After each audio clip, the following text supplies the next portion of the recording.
on va prendre un temps pour les questions, je pense. Oh oui.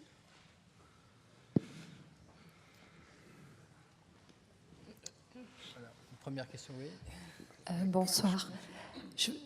J'aurais aimé savoir si vous faites plusieurs instantanés d'une même scène et après si vous choisissez celle qui vous paraît la plus... Oui.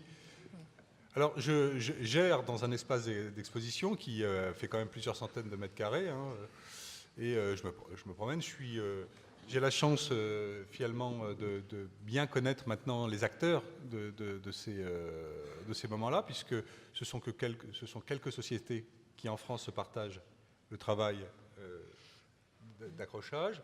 Et puis, le monde des musées est petit, les conservateurs sont quelques centaines, et les musées quelques dizaines, en tout cas à Paris, là où j'ai pratiqué.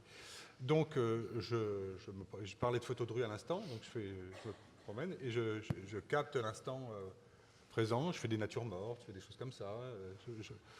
Je me repose le regard, des fois je m'arrête un peu parce que j'en ai marre et tout ça. Et j'assiste à une scène, je vois une scène et je la photographie, avec plus ou moins de frénésie. Voilà. Quand je la sens vraiment pleine de potentiel, je ne sais pas quel est ce potentiel, je n'arriverai pas à le qualifier véritablement. J'essaie plusieurs choses et puis sinon je fais quelques clichés. Mais oui, de toute façon, je photographie, je fais plusieurs clichés par scène, vu ici. Il est très rare qu'un cliché me suffise. Pas avoir la bonne image, parce que parfois c'est le premier cliché que je choisis, mais en tout cas à me détendre, voilà.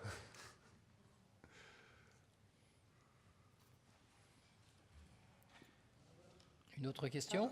J'ai des questions. Oui, là, ça va être dur pour passer le micro. Oui, mais... non. Oui. Oui.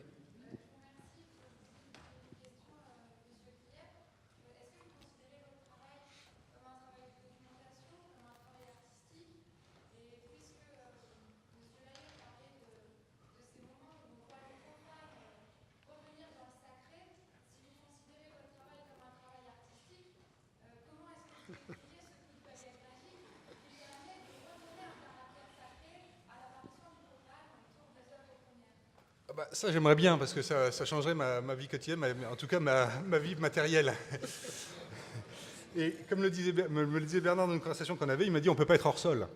Donc, et je suis évidemment, je me considère comme photographe. C'est-à-dire que j'ai à dessein parlé de la photographie comme un langage. Alors je sais bien que c'est un peu éculé et tout ça, mais enfin finalement ça revêt une vraie réalité pour ce qui me concerne. J'ai pas employé le mot de documentaire parce que je veux pas, même si je suis documentariste par ailleurs, mais parce que je pense que le documentariste est, enfin, je dis ça, mais en fait tous mes travaux de documentariste sont pas si proches du réel que, enfin voilà, prennent leur distance avec le réel. Donc je suis photographe. Je m'aimerais artiste, mais comme disait l'autre, on voit beaucoup d'artistes, mais on voit pas beaucoup d'art. Donc je m'aimerais artiste parce que peut-être que mon crédit serait peut-être plus bankable. Et donc effectivement, mon quotidien changerait. Non mais très sérieusement, en fait, ce que je vous dis est très sérieux, mais oui, je m'aimerais artiste aussi, parce que je pense qu'il y a quelque chose de magique aussi à se faire aimer, à faire aimer sa production. Je pense. Si je peux me permettre de rebondir, parce que c'est intéressant, dans l'histoire de l'art, il y a des volontés, enfin, les artistes ont senti l'analyse que je fais, cette magie, ils ont bien compris qu'il y avait quelque chose autour de ça, et donc beaucoup d'artistes ont joué avec les limites. On jouait avec les limites, mais ils se sont fait rattraper par le cadre, si j'ose dire. Je dis à un moment donné qu'on voit beaucoup de gens essayer de sortir de la cage dans laquelle ils sont, mais ils cognent contre les barreaux de la cage. C'est comme donner de la tête contre les barreaux d'une cage. Un bon exemple de ça, c'est, et son nom va m'échapper, mon Dieu, celui qui a promu l'art...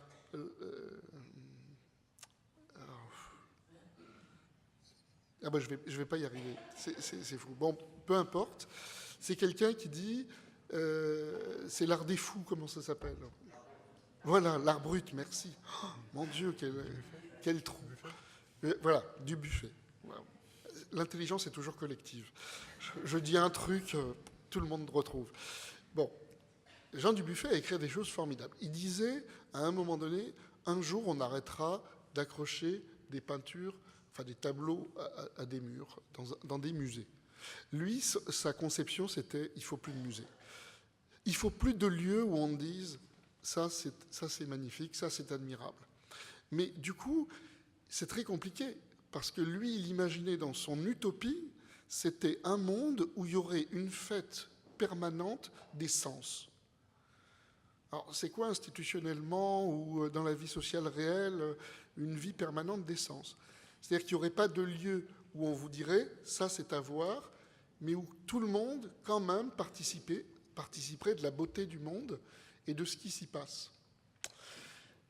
L'histoire a rattrapé Dubuffet, puisque lui, il ne voulait plus de musées, et aujourd'hui, vous avez des musées de l'art brut, à Lausanne, un peu partout en France, etc. Donc, l'institution reprend les gens, ressaisit les gens. Et du coup, effectivement, il y a la question qu'on t'a posée est très piège, parce qu'il montre quelque chose qui désacralise en partie, et en même temps, il apporte un regard artistique, et il se sacralise lui. C'est pas bien, en fait. Non, mais je pense c'est que formidable. les artistes contemporains l'ont parfait. Enfin, les artistes contemporains qui aujourd'hui sont considérés comme artistes contemporains par le marché de l'art, par les collectionneurs, l'ont parfaitement compris, l'ont parfaitement intégré, beaucoup plus que les prédécesseurs. Enfin, je veux dire, beaucoup plus qu'il y a 150 ans, parce que Picasso l'avait parfaitement intégré. Mais je pense que c'est une condition même aujourd'hui que de comprendre la magie, que d'avoir compris les ressorts de la magie pour devenir magique.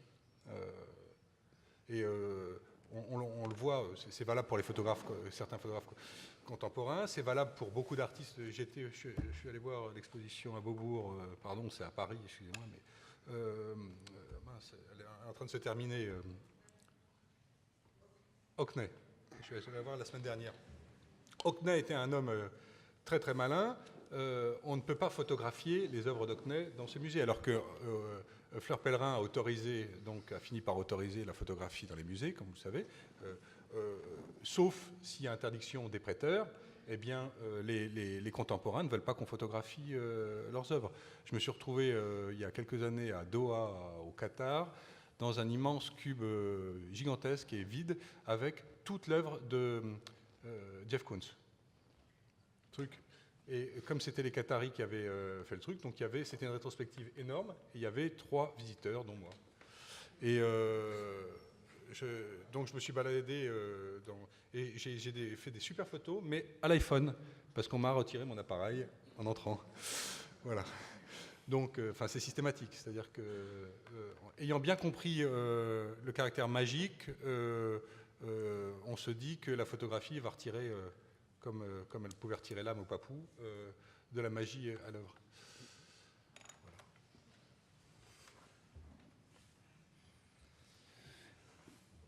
Est-ce qu'il y a une autre question? Oui. Oui, bonsoir. Moi, je voulais me demander si c'était pas dangereux le fait que des experts seulement soient à même de décider de la valeur d'une œuvre, même si ça pose bien sûr des problèmes conséquents si chacun pouvait estimer la valeur d'une œuvre, mais comment faire du coup parce qu'après, du coup, forcément, les experts appartiennent à un monde social qui peut être complètement différent et qui contribue justement à rendre en fait le domaine de l'art comme un domaine élitiste. Alors, à partir du moment où on est dans un univers, l'univers du singulier, c'est-à-dire que la science, elle sait traiter des grandes catégories, plus difficilement le singulier du singulier, c'est-à-dire répondre à la question « c'est de la main d'eux », c'est très compliqué. Les analyses scientifiques, les experts scientifiques dans les grands musées nationaux en Angleterre, en France, etc., eux peuvent dire c'est une toile du 19e, c'est un pigment de telle époque, même de telle région, parce qu'on a catégorisé les choses, etc. Et là, on peut se dire qu'il y a des analyses objectives, des propriétés chimiques, physiques de l'œuvre. Mais en fait, c'est pas ça qui est mis en œuvre par les experts enfin, de la manière la plus forte. C'est une compétence liée à une connaissance très longue et une fréquentation très longue des œuvres. Bon. Donc ça suppose, on voit très bien, moi j'ai fait un peu les biographies des experts qui étaient en jeu sur l'affaire du Poussin. Beaucoup d'anglais, parce que voilà, il y avait Denis Mahon, Anthony Blunt, c'était des grands poussinistes qui, pendant je ne sais combien d'années, alors ils viennent de milieux où déjà enfants ils fréquentaient l'art, etc. Et puis ils se sont spécialisés un peu sur certaines époques. Et en fait, c'est des gens qui ont passé leur temps à fréquenter les musées partout pour développer ce qu'on appelle le connoisseurship. Voilà, c'est comme ça qu'on l'appelle. Avoir l'œil chez les historiens d'art, chez les grands experts, c'est important. Et d'ailleurs, ils disaient l'un de l'autre, non mais lui, il n'a pas l'œil. On a l'impression que c'est que des aveugles, ils se traitent tous de lui, il n'a pas l'œil. Il n'a pas l'œil. Non, mais il était très savant, mais il n'avait pas l'œil. Là, c'est vraiment des insultes. Hein. Vous vous en rendez pas compte, là, mais quand on dit que quelqu'un n'a pas l'œil, c'est quand même c'est terrible dans le monde des historiens de l'art.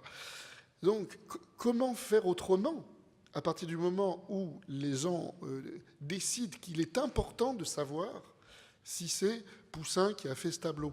On demande à ceux qui ont le plus de chances de pouvoir décider si c'est de Poussin ou pas.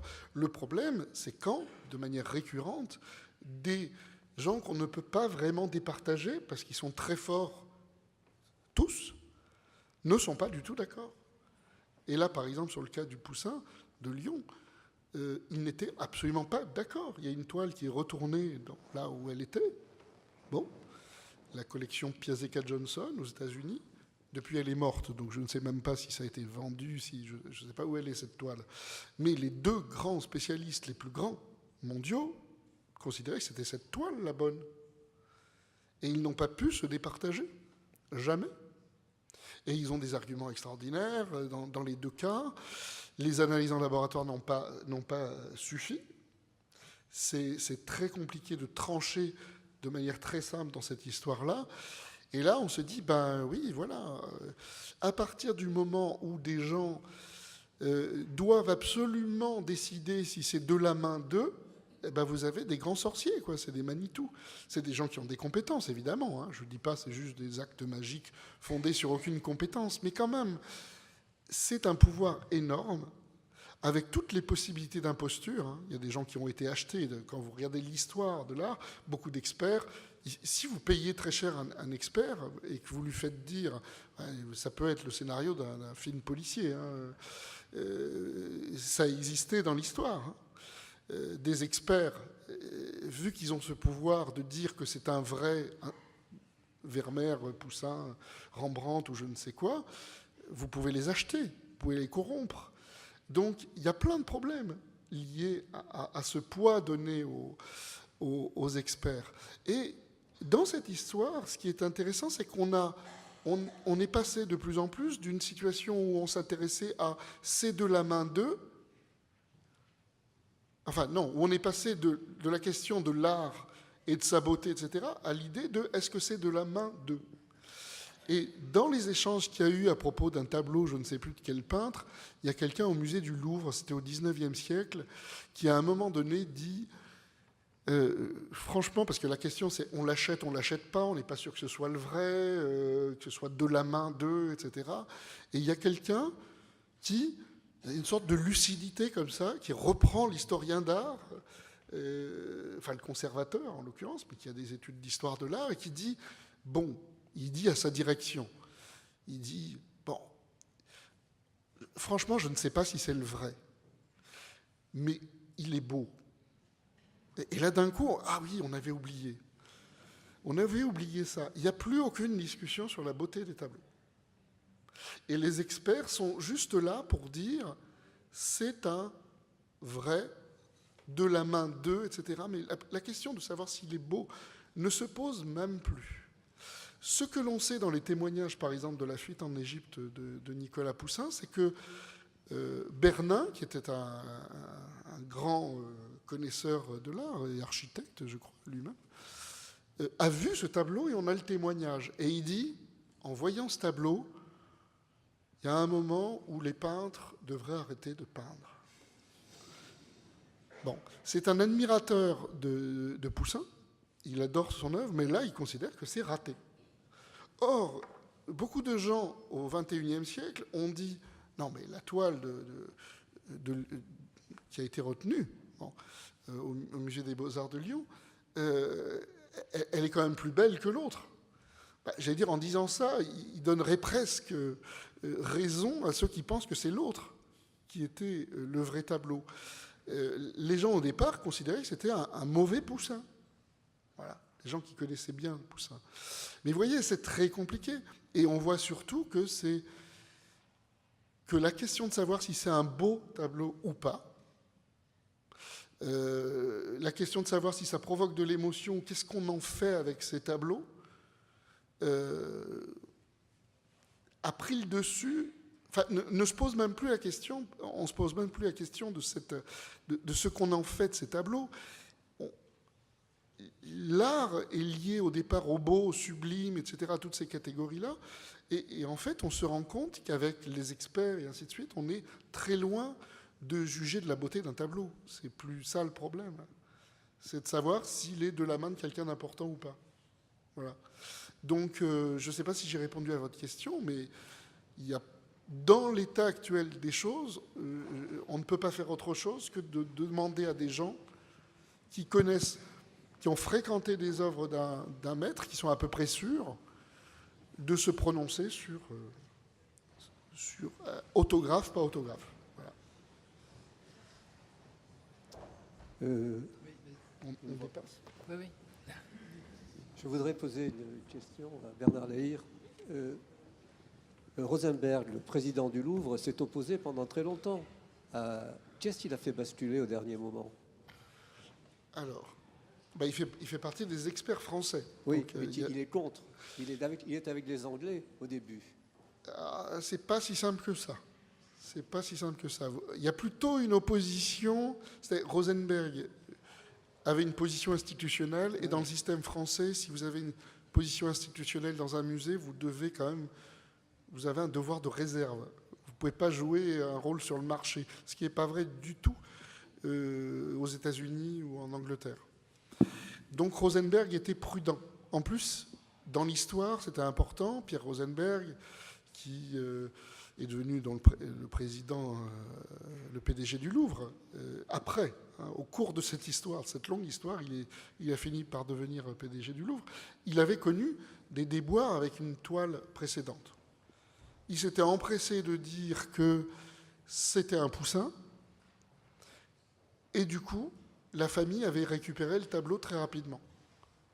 Donc, à mon avis, Rosenberg pensait que c'était le Poussin, le tableau qui est aujourd'hui au Musée des Beaux-Arts de Lyon, mais se disait, je ne vais pas recommencer le coup que j'ai fait la dernière fois. Il s'était fait même un peu taper sur les doigts par sa direction en disant, vous êtes précipité à en parler dans la presse, etc. Et du coup, on ne l'a plus, puisqu'il a été restitué à la famille, qui a dit, mais non, mais on a vendu aux enchères un tableau, et nous on pensait que c'était une simple copie, puis alors il y a des lits d'initiés d'une certaine façon. Hein. Les gens du musée pensaient que c'était un Poussin, et ils ne nous l'ont pas dit, donc il y a vol, donc voilà, ils ont repris leur tableau. Donc c'est très très délicat de dire, pour un musée qui voudrait avoir le tableau, c'est le tableau de... Alors généralement, maintenant, ils laissent faire un peu le marché avant d'intervenir eux-mêmes, et voilà. Donc Rosenberg, il était plutôt, je pense, quand même persuadé que c'était un tableau qui était un candidat sérieux à l'autographie. mais contre des experts anglais qui étaient bien plus importants que lui, qu'il reconnaît lui-même. Pour lui, Anthony Blunt, c'est le maître absolu en matière de connaissance des poussins. Donc, voilà. On a une autre question, oui? Oui, moi je voulais vous poser une question sur la question du relativisme. Vous disiez qu'aujourd'hui on n'analysait plus les œuvres d'art en fonction de leur beauté ou des catégories telles que le sublime. Et finalement, si on le faisait, est-ce que vous pensez que ça relèverait justement d'un coup de baguette magique? Nous trouverions belles les œuvres parce qu'on nous dit qu'elles sont belles, parce qu'elles sont présentées dans un contexte particulier, ou alors est-ce que objectivement nous pourrions les trouver belles à partir de leur qualité propre? Alors, je ne crois pas qu'on puisse trouver objectivement belle une œuvre. Voilà. Je pense que l'histoire montre que ça a varié. Que pendant très longtemps, même des gens qu'on considère comme très importants aujourd'hui ont été vraiment délaissés. Vermeer, c'était vraiment pas un bon peintre, pendant très très longtemps. Il y a des tonnes de peintres qui aujourd'hui nous paraissent évidents et qui ne l'étaient pas à leur époque. Donc il y a une variabilité des perceptions, mais c'est vrai que ce qui est étonnant, c'est qu'en tout cas, au bout d'un moment, quand on voit par quoi passent les tableaux, pour décider si on le prend, si on ne le prend pas, etc., c'est plus que la notion de la main d'eux. Et la question de savoir si... voilà, on a en quelque sorte divinisé les peintres. Et donc, on ne se pose même plus la question de savoir si le peintre en question a fait une belle ou une mauvaise toile. Je vais dire qu'en matière même de cinéma, il y a des gens qui peuvent dire « Bon, j'adore Antonioni, mais celui-là, il est moins bon. » Voilà. J'ai l'impression qu'en matière de peinture, ça existe. Ça existe. Mais en tout cas, si vous arrivez à raccrocher une toile au nom d'un grand maître, c'est bingo. Ça veut dire que les plus grands musées veulent se l'arracher, qu'il vaut très très cher, son prix est totalement décuplé. Je n'ai pas évoqué les questions de prix, mais le prix participe aussi à la sacralisation du tableau. Plus c'est cher, moins on s'interroge finalement sur sa valeur. On a deux questions, monsieur, et après madame. Il y avait une question là. Oui, une petite question. Moi, j'aurais souhaité que vous nous donniez votre définition de l'art.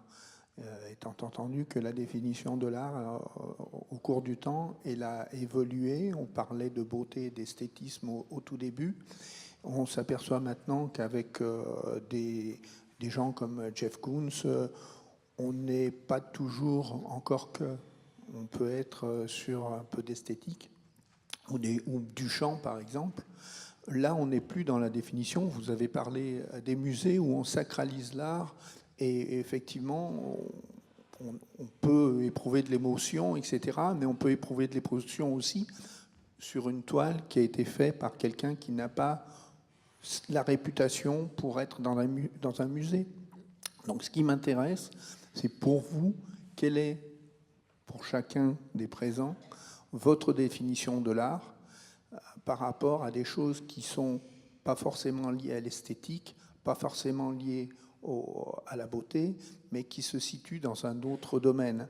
Duchamp qui exposait ce qu'on sait, ça ne se situe pas à ce niveau-là. Et les experts, qui sont-ils? On n'est pas sur de la reconnaissance dans l'histoire ou sur un geste précis, on est dans un autre domaine. Et ça m'intéresserait d'avoir votre définition de l'art. Alors, même deux définitions de l'art, chacun. Ah oui. Tu veux? Vas-y. Bon, alors, un sociologue, par définition, ne dit pas l'art c'est. Ce serait une erreur scientifique. Alors, je m'explique. Nous, ce qu'on constate, comme historien, comme anthropologue, comme sociologue, c'est ce que des sociétés ont défini comme étant artistique. Voilà.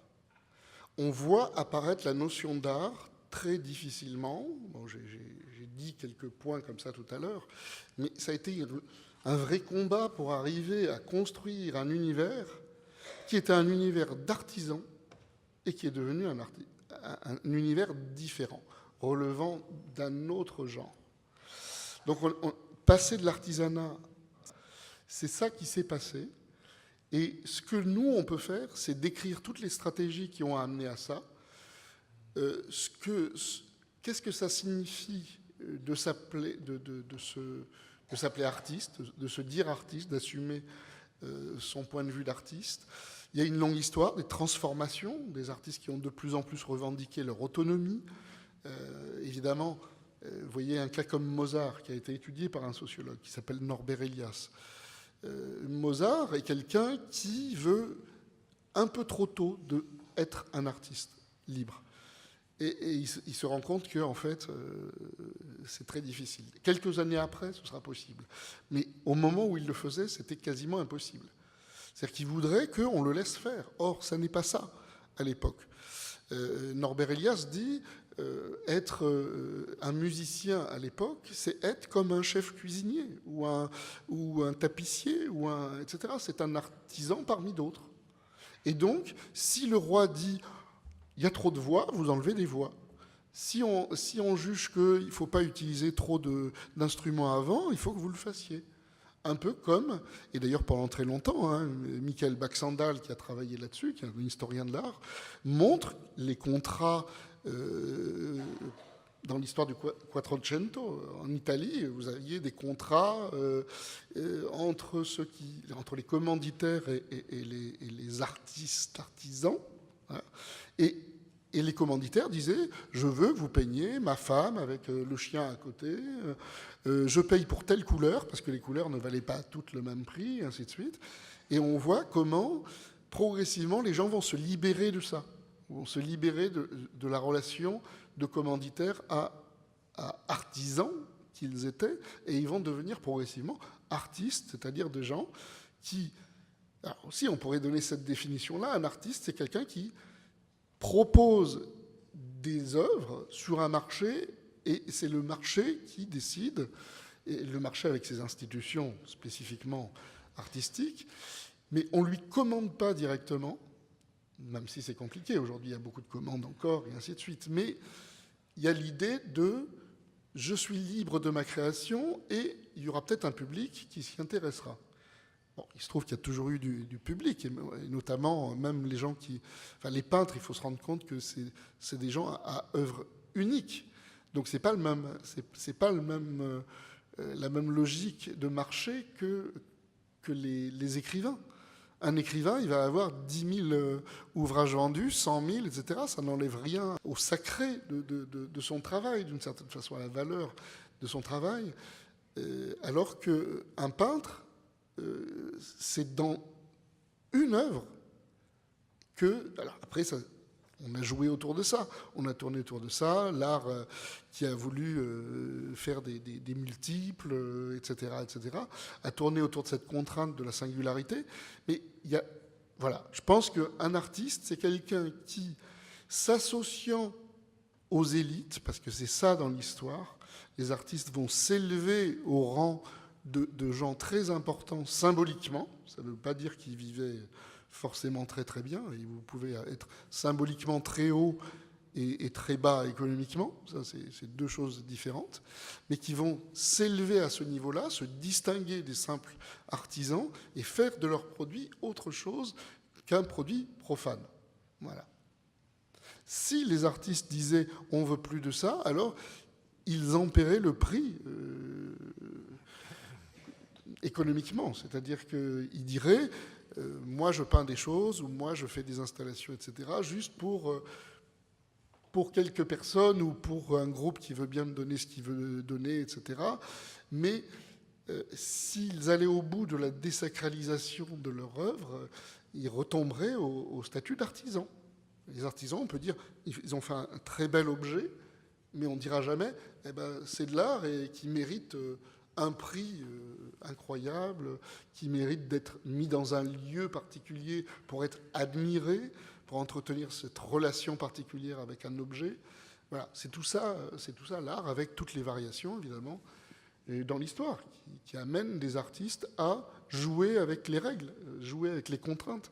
Les Duchamp, tous les gens qui exposent des excréments, ce que vous voulez, des personnes mortes, on a tout connu. Enfin, de toute façon, je ne sais pas si on pourra inventer indéfiniment, sans doute que oui, mais en tout cas, on a beaucoup tourné autour de comment faire bouger les limites de l'art. Mais à chaque fois, il y a quand même des galeries, des musées, du marché, etc. Et voilà. Alors, j'étais trop long. Nicolas, oui. Je vais être beaucoup plus court. Pour comprendre, là, je le prends mal. Hein. Je ne vais pas être beaucoup plus court parce que j'ai trouvé Bernard verbeux. Je l'ai trouvé au contraire, je crois que j'ai rien à rajouter. Non, parce qu'en fait, j'ai beau me poser la question, je ne botte pas en touche en vous répondant ça, je n'en sais rien réellement. Autant, je le disais tout à l'heure, je sais ce qu'est un artiste, mais l'art, je ne sais pas ce que c'est. Et je le dis tant comme consommateur, d'expositions, de livres, quand je peux même d'œuvres, enfin, voilà, plus rarement, et que comme producteur de photographie. Donc j'ai vraiment, je n'ai aucune réponse à la question. La dernière question peut-être. Pardon, ça n'est pas une question, je voulais juste insister sur le marché, parce que vous avez parlé beaucoup de l'institution muséale, mais il est trop tard, mais il a toujours été essentiel pour définir précisément la pratique artistique, y compris ce qui entre dans les musées. Et vous parliez de la singularité de l'œuvre. Il faut quand même, vous avez parlé des contrats, il faut quand même évoquer le marché de l'art, par exemple au XVIIe dans les Pays-Bas, avec une production de masse qui se vendait dans l'Europe entière et des œuvres qui étaient à plusieurs mains. Donc on est là dans une catégorie d'art dont on n'a pas parlé, mais oui, et ça rend fou les experts, parce que les Rembrandt, le nombre de Rembrandt désattribués, parce qu'en fait, ils étaient très très nombreux sur le tableau. Pas forcément, mais il y a des contrats qui sont passés entre artistes, spécialistes les uns des fleurs, les autres des personnages, etc. Sur les tableaux de Bruegel, par exemple, on a les contrats. Donc on sait exactement que ces œuvres, qui sont pourtant très importantes, ont été peintes à plusieurs mains et sans conteste possible. Alors là, on n'a même pas besoin des références scientifiques que vous avez évoquées, puisqu'on a les textes. Et puis, la pratique artistique aussi, et les modes et les réflexions. Lire le mime d'Hérondas du IIIe siècle, où l'on voit des dames qui disent, en parlant d'une sculpture, « Regardez, on a l'impression qu'elle va bouger, mais quel est cet artiste ?» etc. Donc voilà, c'était juste pour terminer en dehors des musées.